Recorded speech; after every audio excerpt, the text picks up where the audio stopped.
Hi friends, మన last వీడియోలో electricity అంటే ఏమిటి, అది ఎలా పనిచేస్తుంది, కరెంట్ అండ్ వోల్టేజ్ అంటే ఏమిటి, ఇలాంటి ఎన్నో విషయాలు తెలుసుకున్నాం. ఆ వీడియో చాలా మందికి నచ్చింది. అలాగే ఈ ఎలక్ట్రిసిటీ సిరీస్ని కంటిన్యూ చేయమని అడుగుతున్నారు. సో ఈ ఎలక్ట్రిసిటీ పార్ట్ 2 వీడియోలో భాగంగా ఏసీ అండ్ డీసీ కరెంట్ అంటే ఏమిటి, దేనిని ఎక్కడ ఉపయోగిస్తారు, ఈ ఏసీ కరెంట్ని డీసీ కరెంట్గా, డీసీ కరెంట్ని ఏసీ కరెంట్గా ఎలా మార్చుతారు, ఇలాంటి ఎన్నో ఇంట్రెస్టింగ్ విషయాలు ఈ వీడియోలో తెలుసుకుందాం. కానీ ఈ వీడియో మీకు అర్థం అవ్వాలంటే పార్ట్ 1 వీడియో ఖచ్చితంగా చూడాలి. కాబట్టి మీలో ఎవరైనా పార్ట్ 1 వీడియో చూసి ఉండకపోతే ముందు ఆ వీడియోని చూడండి. ఆ వీడియో లింక్ డిస్క్రిప్షన్లో ఇచ్చాను, ఒకసారి చెక్ చేయండి. ఇక మనం టాపిక్లోకి వెళ్ళిపోతే, మనం ఉపయోగించే కరెంట్ అనేది 2 రకాలుగా ఉంటుంది. ఒకటి డీసీ కరెంట్ అంటే డైరెక్ట్ కరెంట్, 2 ఏసీ కరెంట్ అంటే ఆల్టర్నేటింగ్ కరెంట్. ఇప్పుడు ఒక్కొక్క దాని గురించి వివరంగా తెలుసుకుందాం. ముందు డీసీ కరెంట్. మనం ముందు వీడియోలో చెప్పుకున్నాం కదా, ఎలక్ట్రాన్స్ ఫ్లో అవడాన్ని కరెంట్ అని అంటారు. ఈ ఎలక్ట్రాన్స్ అనేవి ఒకే డైరెక్షన్లో ఫ్లో అయితే దానిని డీసీ లేదా డైరెక్ట్ కరెంట్ అని అంటారు. అంటే ఈ డీసీ కరెంట్లో ఎలక్ట్రాన్స్ అనేవి కాన్స్టెంట్గా ఒకే డైరెక్షన్లో ఫ్లో అవుతాయి. సో మనం డీసీ కరెంట్ యొక్క గ్రాఫ్ని తీసుకుంటే అది ఈ విధంగా ఉంటుంది. నెక్స్ట్ ఏసీ అంటే ఆల్టర్నేటింగ్ కరెంట్. ఈ ఏసీ కరెంట్లో ఎలక్ట్రాన్స్ అనేవి ఏదో ఒక డైరెక్షన్లో కాకుండా ముందుకి వెనక్కి అంటే 2 డైరెక్షన్లను మూవ్ అవుతాయి. అందుకే దీనిని ఆల్టర్నేటింగ్ కరెంట్ అని అంటారు. అంటే దీనిలో ఫ్లో ఆఫ్ ఎలక్ట్రాన్స్ అనేది చేంజ్ అవుతూ ఉంటుంది. ఎందుకంటే ఏసీ కరెంట్లో పొలారిటీస్ అనేది చేంజ్ అవుతూ ఉంటాయి. అంటే వోల్టేజ్ లేదా పొటెన్షియల్ డిఫరెన్స్ అనేది కాన్స్టెంట్గా పాజిటివ్ అండ్ నెగిటివ్కి చేంజ్ అవ్వడం వల్ల కరెంట్ కూడా ఆల్టర్నేట్ డైరెక్షన్లో మూవ్ అవుతుంది. అయితే ఇలా ఎలక్ట్రాన్స్ అనేవి ముందుకి వెనక్కి 2 డైరెక్షన్లలో ఎందుకు మూవ్ అవుతున్నాయి అనేది తెలియాలంటే ఏసీ కరెంట్ ప్రొడ్యూస్ అయ్యే జనరేటర్ ఎలా పనిచేస్తుందో తెలియాలి. అయితే పవర్ స్టేషన్లో ఎలక్ట్రిసిటీ ఎలా ప్రొడ్యూస్ అవుతుంది అనే దాని గురించి నెక్స్ట్ వీడియోలో క్లియర్గా చెప్పుకుందాం. కానీ ఇప్పుడు సింపుల్గా ఏసీ కరెంట్ ఎందుకు తన డైరెక్షన్ని మార్చుకుంటుంది అనేది మాత్రం చూద్దాం. ఎలక్ట్రిసిటీ ప్రొడ్యూస్ అయ్యే జనరేటర్లో చుట్టూ కాయిల్స్ అని ఉంటాయి. అంటే కాపర్ వైర్ అనేది చుట్టలు చుట్టి ఉంటాయి. ఈ జనరేటర్కి మధ్యలో మ్యాగ్నెట్ ఉంటుంది. ఇది రొటేట్ అవుతూ ఉంటుంది. మ్యాగ్నెట్కి నార్త్ అండ్ సౌత్ పోల్స్ ఉంటాయి. ఈ పోల్స్ని మనం పాజిటివ్ అండ్ నెగిటివ్ ఛార్జెస్ అనుకుందాం. అయితే ఈ కాపర్ వైర్ అనేది ఎలక్ట్రాన్స్తో నిండి ఉంటుంది. ఈ ఎలక్ట్రాన్స్కి నెగిటివ్ ఛార్జ్ ఉంటుంది అని మనం ముందు వీడియోలో చెప్పుకున్నాం. మనకి ముందే తెలుసు, మ్యాగ్నెట్స్లో ఆపోజిట్ ఛార్జెస్ లేదా పోల్స్ అట్రాక్ట్ చేసుకుంటాయి, సేమ్ పోల్స్ రిపెల్ చేసుకుంటాయి, అంటే దూరంగా వెళ్తాయి. ఇప్పుడు జాగ్రత్తగా అర్థం చేసుకోండి. వైర్లోని ఎలక్ట్రాన్స్కి నెగిటివ్ ఛార్జ్ ఉంటుంది. అలాగే మ్యాగ్నెట్కి పాజిటివ్ అండ్ నెగిటివ్ ఛార్జెస్ ఉంటాయి. కాబట్టి మ్యాగ్నెట్ తిరుగుతున్నప్పుడు మ్యాగ్నెట్లోని పాజిటివ్ ఛార్జ్ ఉన్న పార్ట్ వైర్లోని నెగిటివ్ ఛార్జ్ ఉండే ఎలక్ట్రాన్స్ని అట్రాక్ట్ చేసుకోవడం వల్ల వైర్లోని ఎలక్ట్రాన్స్ ఒకవైపుకు మూవ్ అవుతాయి. మళ్ళీ కొంతసేపటికి మ్యాగ్నెట్లోని నెగిటివ్ ఛార్జ్ ఉన్న పార్ట్ వైర్లోని నెగిటివ్ ఛార్జ్ ఉండే ఎలక్ట్రాన్స్ని రిపెల్ చేయడం వల్ల ఎలక్ట్రాన్స్ మరొక వైపుకు మూవ్ అవుతాయి. ఈ విధంగా మ్యాగ్నెట్ తిరుగుతున్నప్పుడు వైర్లోని ఎలక్ట్రాన్స్ ముందుకు వెనక్కు మూవ్ అవుతూ ఉంటాయి.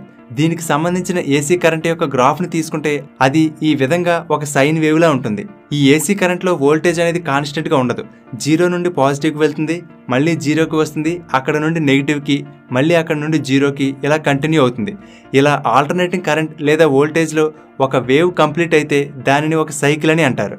అయితే ఒక సెకండ్లో ఎన్ని సైకిల్స్ కంప్లీట్ అవుతాయో దానిని ఫ్రీక్వెన్సీ అని అంటారు. ఈ ఫ్రీక్వెన్సీని హెర్ట్జ్లో కొలుస్తారు. మన ఇండియాలో ఈ ఫ్రీక్వెన్సీ 50 హెర్ట్జ్. అంటే ఒక సెకండ్కి ఇలాంటివి 50 సైకిల్స్ క్రియేట్ అవుతాయి. ఈ ఫ్రీక్వెన్సీ అనేది ఆయా దేశాల్లో వాడే ఎలక్ట్రికల్ సిస్టమ్ మీద ఆధారపడి ఉంటుంది. ప్రపంచంలో ఒక్కొక్క దేశంలో ఒక్కొక్క రకమైన ఫ్రీక్వెన్సీ ఉండే ఏసీ కరెంట్ సిస్టమ్ని యూజ్ చేస్తారు. ఉదాహరణకి ఇండియా, చైనా, ఆస్ట్రేలియా, రష్యా వంటి దేశాల్లో 50 హెర్ట్జ్ ఫ్రీక్వెన్సీ ఉండే ఏసీ కరెంట్ సిస్టమ్ని యూజ్ చేస్తుంటే అమెరికా, బ్రెజిల్, కెనడా వంటి దేశాలు 60 హెర్ట్జ్ ఫ్రీక్వెన్సీ ఉండే ఏసీ కరెంట్ సిస్టమ్ని యూజ్ చేస్తాయి. అయితే ఇక్కడ ప్రతి కంప్లీట్ వేవ్లోనూ ఒక half positive cycle and half negative cycle ఉంటాయి. ఇలా పాజిటివ్ సైకిల్ క్రియేట్ అయినప్పుడు ఎలక్ట్రాన్స్ ఒక వైపుకి మూవ్ అవుతాయి. నెగిటివ్ సైకిల్ క్రియేట్ అయినప్పుడు ఎలక్ట్రాన్స్ మరొక వైపుకి ఆపోజిట్ డైరెక్షన్లో మూవ్ అవుతాయి. ఇలా కంప్లీట్ సైకిల్ పూర్తయ్యేసరికి ఎలక్ట్రాన్స్ ఫ్లో లేదా కరెంట్ యొక్క డైరెక్షన్ 2 సార్లు మారుతుంది. అంటే మన ఇండియాలో ఈ ఫ్రీక్వెన్సీ అనేది 50 హెర్ట్జ్ అని చెప్పుకున్నాం కదా, ఒక సెకండ్కి 50 సైకిల్స్ క్రియేట్ అవుతాయి. అంటే కరెంట్ డైరెక్షన్ అనేది ఒక సెకండ్కి 100 సార్లు మారుతుంది. మనం యూజ్ చేసే లైట్ బల్బ్స్ కానీ ట్యూబ్ లైట్స్లను కనుక మనం స్లో మోషన్లో చూస్తే అవి ఫ్లిక్కరింగ్ అవుతూ ఉంటాయి, అంటే వెలిగి ఆరుతూ ఉంటాయి. ఎందుకంటే ఈ సైన్ వేవ్స్ని చూస్తే వోల్టేజ్ పెరిగినప్పుడు బల్బ్ బ్రైట్నెస్ పెరుగుతుంది, తగ్గినప్పుడు లైట్ బల్బ్ డిమ్గా మారుతుంది. అలా ఒక సెకండ్లో 50 సార్లు బల్బ్ వెలిగి ఆరుతోంది. కానీ అది మన కన్ను గుర్తించలేదు, కంటిన్యూస్గా వెలుగుతున్నట్టే అనిపిస్తుంది. ఫ్రెండ్స్, నెక్స్ట్ టాపిక్లోకి వెళ్లే ముందు ఒక చిన్న విషయం. 2024లో మోస్ట్ ట్రెండింగ్ జాబ్స్ ఏంటో చూస్తే ఫస్ట్ ప్లేస్లో డేటా సైన్స్ ఉంది. సో మీరు కూడా డేటా సైన్స్ ప్రొఫెషనల్ అవ్వాలనుకుంటే ఓడిన్ స్కూల్ బూట్ క్యాంప్ ఒక బెస్ట్ ఆప్షన్. ఇది లైవ్ ఇన్స్ట్రక్టర్ లెడ్ కోర్స్. ఈ కోర్స్ ద్వారా మీరు 6 monthsలో ఒక స్కిల్డ్ డేటా సైన్స్ ప్రొఫెషనల్గా అవ్వచ్చు.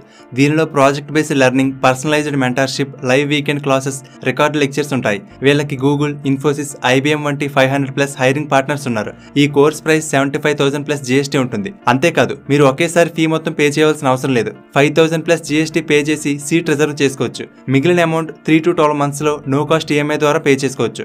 మరొక పేమెంట్ ఆప్షన్ కూడా ఉంది. అదేంటంటే మీరు జస్ట్ 40,000 పే చేస్తే సరిపోతుంది. అది కూడా EMI ఆప్షన్ ద్వారా పే చేసుకోవచ్చు. మీకు జాబ్ వచ్చిన తర్వాత మాత్రమే మీ యాన్యువల్ CTCలో 10% పే చేయవలసి ఉంటుంది. ఒకవేళ జాబ్ రాకపోతే ఈ ఎక్స్ట్రా అమౌంట్ కూడా పే చేయవలసిన అవసరం లేదు. అంటే వీళ్ళు అంత కాన్ఫిడెంట్గా ఉన్నారు. మీకు నచ్చిన పేమెంట్ ఆప్షన్ సెలెక్ట్ చేసుకోవచ్చు. Next cohort August 31st start అవబోతుంది. సో ఒకవేళ మీకు డేటా సైన్స్ గురించి ఇంట్రెస్ట్ ఉంటే ఈ వీడియో డిస్క్రిప్షన్లో ఉన్న లింక్ మీద క్లిక్ చేసి మీ కంప్లీట్ డీటెయిల్స్ ఇచ్చి ఫామ్ ఫిల్ చేయండి. వీళ్ళే మీకు కాల్ చేసి డీటెయిల్గా ఎక్స్ప్లెయిన్ చేస్తారు. అలాగే మీకు ఏ డౌట్స్ ఉన్నా అవన్నీ క్లియర్ చేసుకోండి. ఇక టాపిక్లోకి వెళ్ళిపోతే ఇప్పుడు మనకి AC కరెంట్కి DC కరెంట్కి తేడా తెలిసింది కదా. పవర్ ప్లాంట్లో జనరేట్ అయ్యి మన ఇళ్లకు వచ్చేది, మన ఇళ్లలో ఉపయోగించుకునేది AC కరెంట్. అలాగే మనం వాడే ఎలక్ట్రానిక్ వస్తువులు అంటే మొబైల్స్, కంప్యూటర్స్ వంటివి DC కరెంట్ ద్వారా పనిచేస్తాయి. ఈ DC కరెంట్ అనేది బ్యాటరీల నుండి, సోలార్ ప్యానెల్స్ నుండి జనరేట్ అవుతుంది. సోలార్ ప్యానెల్స్లో ఎలక్ట్రాన్స్ ఫ్లో అనేది సింగిల్ డైరెక్షన్లో ఉంటుంది కాబట్టి DC కరెంట్ ప్రొడ్యూస్ అవుతుంది. కానీ మన ఇళ్లలో వాడేది AC కరెంట్ కాబట్టి ఈ సోలార్ ప్యానెల్స్ నుండి వచ్చిన దానిని DC నుండి ACకి కన్వర్టర్ ద్వారా కన్వర్ట్ చేస్తారు. ఇక్కడ కన్వర్టర్లు అని చెప్పుకుంటున్నాం కదా, ఇవి AC కరెంట్ని DC కరెంట్గా, అలాగే DC కరెంట్ని AC కరెంట్గా కన్వర్ట్ చేస్తాయి. ఇప్పుడు వీటి గురించి చెప్పుకుందాం, జాగ్రత్తగా వినండి.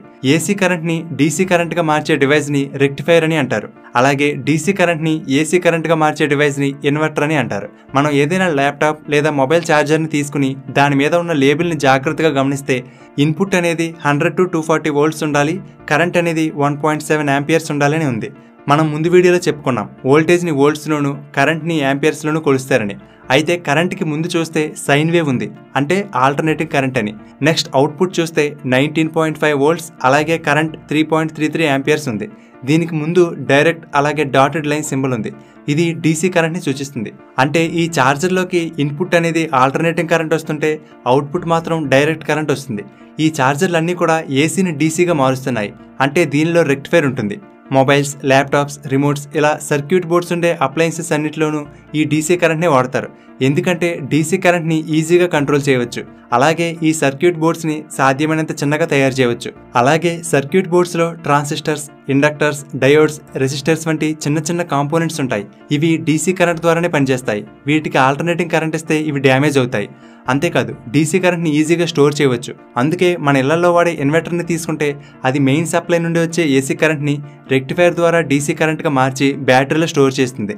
తర్వాత పవర్ లేనప్పుడు మళ్ళీ ఆ బ్యాటరీలో ఉండే DC కరెంట్ని ఇన్వర్టర్ AC కరెంట్గా మార్చి పంపిస్తుంది.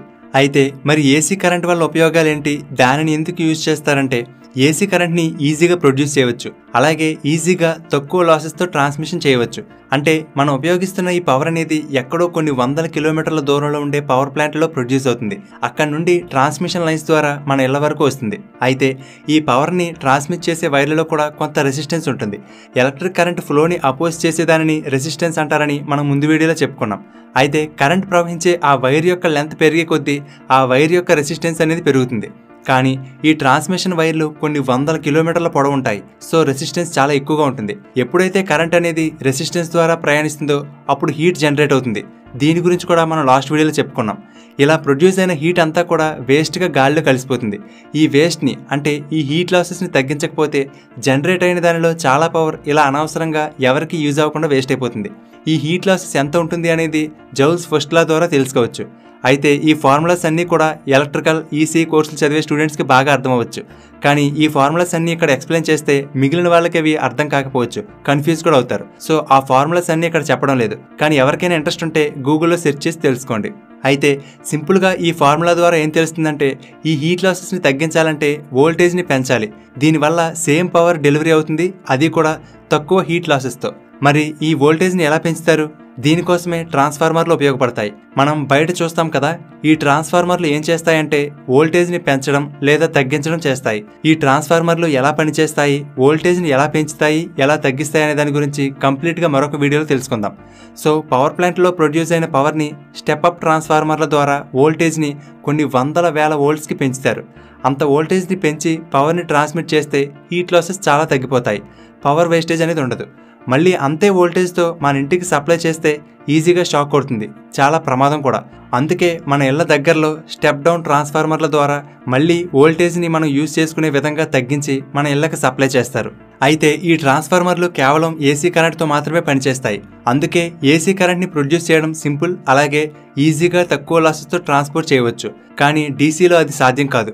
సో సింపుల్గా చెప్పాలంటే ఏసీ కరెంట్ని తక్కువ లాసెస్తో ఎక్కువ దూరం ట్రాన్స్మిట్ చేయవచ్చు, కానీ డీసీ కరెంట్ని ఎక్కువ దూరం పంపలేము. అలాగే ఏసీ కరెంట్ని మనం స్టోర్ చేయలేము, కానీ డీసీ కరెంట్ని స్టోర్ చేయవచ్చు.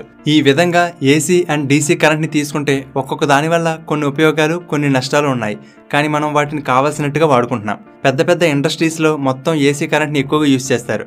కానీ మనం వాడే ఎలక్ట్రానిక్ అప్లయన్సెస్లో అన్నీ కూడా డీసీ కరెంట్ ద్వారా పనిచేస్తాయి. అలాగే కొన్ని అప్లయన్సెస్ అయితే ఏసీ అండ్ డీసీ రెండు రకాల కరెంట్ని యూజ్ చేసుకుంటుంది. ఉదాహరణకి వాషింగ్ మిషన్ చూసుకుంటే లోపల మోటార్ తిరగడానికి ఏసీ కరెంట్ యూజ్ అవుతుంది, కానీ మిషన్ని కంట్రోల్ చేసే సర్క్యూట్ బోర్డులో మాత్రం డీసీ కరెంట్ యూజ్ అవుతుంది.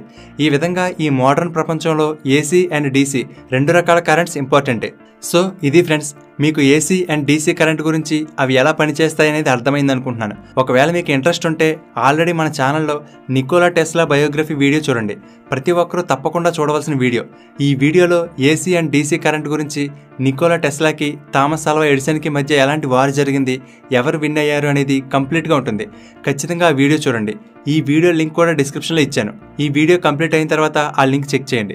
అలాగే నెక్స్ట్ రాబోయే ఎలక్ట్రిసిటీ సిరీస్ వీడియోలలో పవర్ స్టేషన్లో ఎలక్ట్రిసిటీ ఎలా జనరేట్ అవుతుంది, మన ఇళ్ల వరకు ఎలా వస్తుంది, ట్రాన్స్ఫార్మర్లు ఎలా పనిచేస్తాయి, ఇలాంటి ఎన్నో ఇంట్రెస్టింగ్ విషయాలు తెలుసుకుందాం. కాబట్టి ఆ వీడియోలను మిస్ కాకుండా చూడడానికి మన తెలుగుబడి ఛానల్కి సబ్స్క్రైబ్ చేసుకుని పక్కనే ఉన్న బెల్ బటన్ని యాక్టివేట్ చేసుకోండి. ఈ వీడియో మీకు నచ్చితే లైక్ చేయండి. అలాగే మీ ఫ్రెండ్స్కి, మీకు తెలిసిన స్టూడెంట్స్కి ఈ వీడియోని షేర్ చేయండి. నెక్స్ట్ వీడియో అప్లోడ్ చేసిన వెంటనే నోటిఫికేషన్ రావడానికి వాట్సాప్, ఫేస్బుక్, ఇన్స్టాగ్రామ్, టెలిగ్రామ్లలో తెలుగుబడిని ఫాలో అవ్వండి. వాటి లింక్స్ కూడా డిస్క్రిప్షన్లో ఇచ్చాను, ఒకసారి చెక్ చేయండి. Thank you for watching.